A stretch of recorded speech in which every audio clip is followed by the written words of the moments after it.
ઘરમાં કોઈપણ નાની મોટી પાર્ટી હોય કે તમે બાળકોને લંચ બોક્સમાં આપવું હોય કે પછી સાંજના નાસ્તા માટે બનાવવું હોય તો આ રેસીપી એના માટે ખૂબ જ ઉપયોગી થઈ શકે છે. અને આ રેસીપીની ખાસિયત એ પણ છે કે તમે આને પહેલાંથી થોડી તૈયારી કરીને પણ મૂકી શકો છો ફ્રીઝમાં. તો ચાલો કેવી રીતે બનાવવું એ જોઈ લઈએ. તો એના માટે આપણે પહેલાં બ્રેડ ક્રમ્સ યુઝ નથી કરવાના આજે. તો એના માટે ઉપરનું જે કડક પડ બનાવવાનું હોય એ આપણે તૈયાર કરી લઈશું. તો એના માટે અડધો કપ જે પૌવા આવે એ લીધા છે અને 3 ચમચી જેટલી સૂજી એડ કરવાની છે. તેને આપણે દળી લેવાનું છે, પાવડર બનાવી લેવાનો છે. હવે અહીંયા વેજીટેબલ્સ મેં લીધા છે, કોબીજ, કેપ્સિકમ, સ્વીટ કોર્ન અને ગાજર. વેજીટેબલ્સ તમે તમારે પસંદ પ્રમાણે વધારે ઓછા એડ કરી શકો છો. તેને આપણે ચોપરમાં થોડા ચોપ કરી લેવાના છે. તમે ઝીણા સમારી પણ શકો છો. પછી આપણે 4 બટેકાને બાફીને રાખ્યા હતા, તો એની આપણે પહેલાં છાલ ઉતારી લેવાની છે.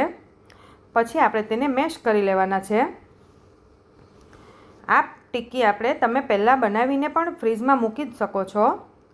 હવે આપણે તેમાં વેજીટેબલ્સ જે ચોપ કર્યા હતા એ એડ કરી દેવાના છે. પછી આપણે 1 કપ પૌવાને સારી રીતે 2 થી 3 પાણીએ ધોઈ લેવાના. પછી તેને આપણે 5 મિનિટ રહેવા દઈએ એટલે આ રીતે કોરા પણ થઈ જશે. તો તેને આપણે સારી રીતે મસળીને એડ કરી દેવાના છે. પછી લીલા ધાણા એડ કરી દેવાના, 1 ચમચી આદુ મરચાંની પેસ્ટ, મીઠું સ્વાદ પ્રમાણે.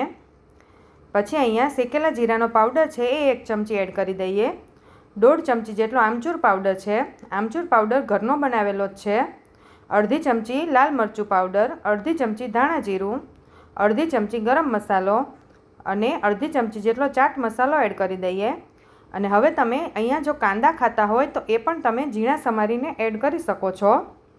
હવે આ બધું સારી રીતે આપણે મિક્સ કરી લઈએ. અહીંયા આપણે પૌવાથી જ આ લોટ જેવું બંધાઈ જશે. જો તમારે વધારે ઢીલું રહેતું હોય તો તમે થોડો ચોખાનો લોટ અથવા કોર્નફ્લોર એડ કરી શકો છો. હવે આપણે તેની સ્લરી બનાવવાની છે. તો 3 ચમચી ઘઉંનો લોટ લીધો છે. તમે મેંદાનો લોટ પણ લઈ શકો છો. પછી તેમાં આપણે થોડું મીઠું અને થોડું એવું મરચું એડ કરીને પાણી નાખીને તેની સ્લરી બનાવી લેવાની છે આ રીતે. પછી આપણે હવે ટિક્કી બનાવી લઈએ. ટિક્કી તમને મનપસંદ શેપની તમે બનાવી શકો છો. મેં અહીંયા ગોળ સાદી જે સિમ્પલ ટિક્કી આવે એ શેપ બનાવ્યો છે. હવે આ ટિક્કી બની ગઈ છે આપણી. આ રીતે બધી જ ટિક્કી આપણે પહેલાં તૈયાર કરી લેવાની છે. તો ટિક્કી આપણી તૈયાર થઈ ગઈ છે. તો હવે આપણે તેને જે આપણે સ્લરી બનાવી હતી ઘઉંના લોટની તેમાં પહેલાં ડીપ કરીશું, જેથી આપણે જે પૌવાનો જે ભૂકો આપણે ઉપરથી કરવાના છીએ એ કોટિંગ સરસ થઈ જાય. હવે આ રીતે કોટ કરી લેવાનું છે. આ રીતે આપણે કોટ કરીને બધી જ ટિક્કી પહેલાં તૈયાર કરી લેવાની છે. અને આ રીતે ઉપરથી કોટિંગ થઈ ગયેલી ટિક્કી તમે એરટાઇટ ડબ્બામાં ભરીને ફ્રીઝમાં પણ મૂકી શકો છો.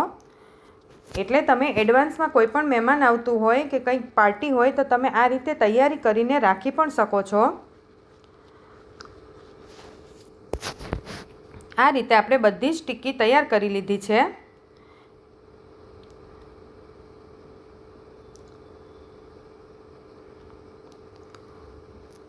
હવે તમે આને ડીપ ફ્રાય પણ કરી શકો છો.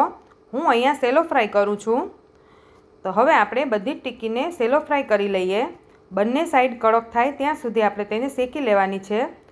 સ્લો ટુ મીડિયમ ફ્લેમ રાખવાનો છે, હાઈ ફ્લેમ નથી રાખવાનું. એક સાઈડ થોડી ક્રિસ્પી થાય પછી જ તેને પલટાવવાની, ત્યાં સુધી તેને પલટાવવાની નહીં, નહીંતર ટિક્કી આપણી તૂટી જવાની બીક લાગે છે. આ રીતે બંને સાઈડ ક્રિસ્પી થાય એટલે આપણે તેને કાઢી લેવાની છે. આપણે જે પૌવા અને સૂજીનું જે કોટિંગ કર્યું છે તેનાથી પડ એકદમ ક્રિસ્પી થાય છે. તમે બ્રેડ ક્રમ્સ પણ ઉપયોગમાં લઈ શકો છો. તો આ રીતે આપણી પૌવા ટિક્કી તૈયાર થઈ ગઈ છે. બાળકોને ખૂબ જ પસંદ આવે છે. તો તમે પણ ઘરે જરૂરથી ટ્રાય કરજો.